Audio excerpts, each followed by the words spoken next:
Hi, Carson. It's Nana again. It's story time. Wanted to let you know I can't wear my rings with my gloves on because of the COVID-19 virus.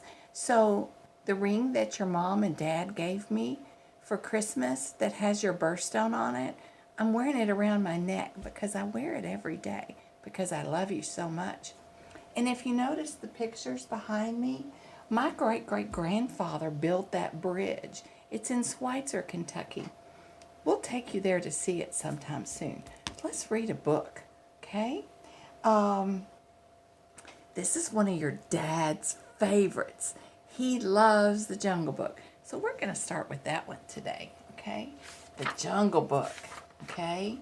Deep in the Indian jungle, Bashir the panther heard a strange noise. It was the cry of a man cub. Knowing the tiny man cub could not survive without a mother, kind-hearted Bashira brought him to a family of wolves that lived nearby. He's in a boat. The wolves called the boy Mowgli and raised him as one of their own. 10 happy years passed. The man cub loved living with the wolves in the jungle. It was his home. You have a home with your mom and dad. Look at all the little cubs. Then one dark day, Shere Khan the tiger returned to that part of the jungle. The dangerous tiger did not like the man. The wolf pack elders knew Shere Khan would hurt the man cub along with anyone who tried to protect him. The elders decided that Mowgli could no longer live with the pack. But Mowgli would not survive alone in the jungle. So Bashir offered to bring him to the man village. Through the years, Mowgli and Bashir had taken many walks together, so the man cub was happy to set out with the panther. But as they traveled, Bashir told Mowgli about Shere Khan, explaining that the boy would have to leave the jungle, and that made Mowgli very unhappy. I don't want to go to the man village, Mowgli told Bashir as they settled in a tree for the night. I can look after myself. Mowgli didn't know that Kaa the python was also in the tree. Kai thought the man cub would make a tasty snack. It wasn't long before Mowgli ended up in a tight squeeze with Khan. Bashir quickly came to Mowgli's rescue. Look at there, he's got him all wrapped up. Still, Mowgli wanted to stay in the jungle. So when they saw a line of elephants marching the next morning, Mowgli tried to join their ranks. Unfortunately, Mowgli wasn't very good at following orders. He didn't know which way to turn. Look at him. Your Aunt Michaela painted a picture of that and hung in the hospital on the hospital walls. Colonel Hathi, the leader of the elephants, was outraged when he saw Mowgli. I'll have no man cub in my jungle, cried the elephant. Bashir quickly stepped in to calm the elephant and explain that he was taking Mowgli to the man village. To stay? Asked the old elephant. You have the word of Bashir, the panther promised. But Mowgli didn't care what Bashir had promised. The man cub was determined to stay in the village, in the jungle. Bashir couldn't pull Mowgli away. Look at him trying to pull his pants off. Frustrated, Bashir stomped off, leaving Mowgli all alone. The man cub was lonely, but not for long. Hello there, little britches, said a bear named Baloo. Baloo thought Mowgli would make a swell bear. He was happy to teach the man cub everything he knew. That shouldn't take very long, muttered Bashir aloud. He had returned to keep an eye on the boy. Baloo ignored him. Look at all the bananas they have. Oh, and they're floating on the river. Mowgli was happy. I like being a bear, he told Baloo as they floated down the river. Suddenly, some monkeys swinging down from the trees, snatched up Mowgli. "Let go of me!" Mowgli shouted. "Baloo, help me!" But the monkeys carried Mowgli off before Baloo could stop them. Can you see? Baloo shouted for Bagheera. Together, the bear and the panther went to the ancient ruins where the monkey lived with their leader, King Louie. Oh, I remember the music from this. Mowgli soon found himself eating bananas with King Louie.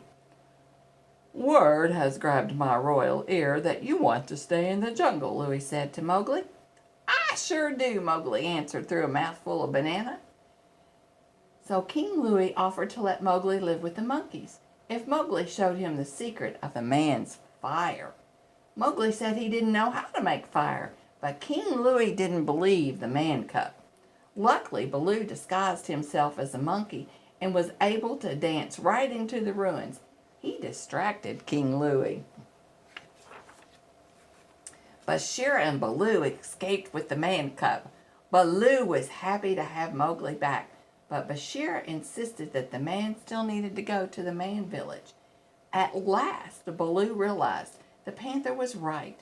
The bear knew that if the monkeys could find Mowgli, so could Shere Khan. But Mowgli was heartbroken when Baloo told him he was going to the man village after all. The boy ran off. Mowgli felt as if he didn't have a friend in the world. Though some kind of vultures tried to cheer him up. But the birds flapped away as soon as Shere Khan appeared. Mowgli, however, didn't run. "You don't scare me," Mowgli bravely told the tiger. "I won't run from anyone." "Ah, you have the spirit for one so small. I'm going to count to 10. It makes the chase more interesting for me," the tiger commented and began to count. Still, Mowgli refused to run, so Shere Khan pounced. Baloo arrived just in time. He grabbed the tiger by the tail while the vulture swooped in and flew up with Mowgli. But this meant that Baloo had to force the ferocious tiger alone. Nearby, lightning had struck an old tree, igniting a branch. "Fire!" said one of the vultures, shouted to Mowgli as they set him down. "It's the only thing old Stripes is afraid of." Mowgli knew he had to help Baloo, so he grabbed a burning branch. And while the vultures distracted Shere Khan, Mowgli tried the burning branch to the tiger's tail. The terrified tiger ran away, and for the moment the jungle was safe. Mowgli quickly ran over to Baloo. "Baloo, you're all right," shouted Mowgli, giving the bear a big hug. "Why, sure I am. Never better," the bear answered, hugging the boy. "Nothing's ever going to come between us. Ah." By this time, Bagheera had joined them, and soon the three were walking through the jungle.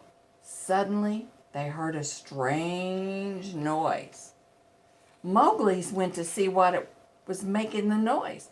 It was a girl from the man village. She was singing as she filled a jug of water from the river. Mowgli had never seen a girl before. He climbed a tree to get a closer look. When the girl noticed Mowgli, she dropped the jug. Mowgli quickly picked up the jug and filled it with water. He followed the girl back to the man village. Mowgli took one last look at his two friends, smiled, and entered the village. "Mowgli is where he belongs now," Bagheera said as he told a disappointed Baloo. "I guess you're right, but I still think he would have made one swell bear," replied Baloo. "Well, let's get back to where we belong." So arm in arm, the two friends headed back to the jungle. The end. Carson, books can take you anywhere. You can learn anything. You can have wonderful adventures like Mowgli, Baloo, and Bagheera. Remember that. Books are awesome. And look, Nana still has these waiting for you. I love you greatly. You're my heart. Mwah. Till next time.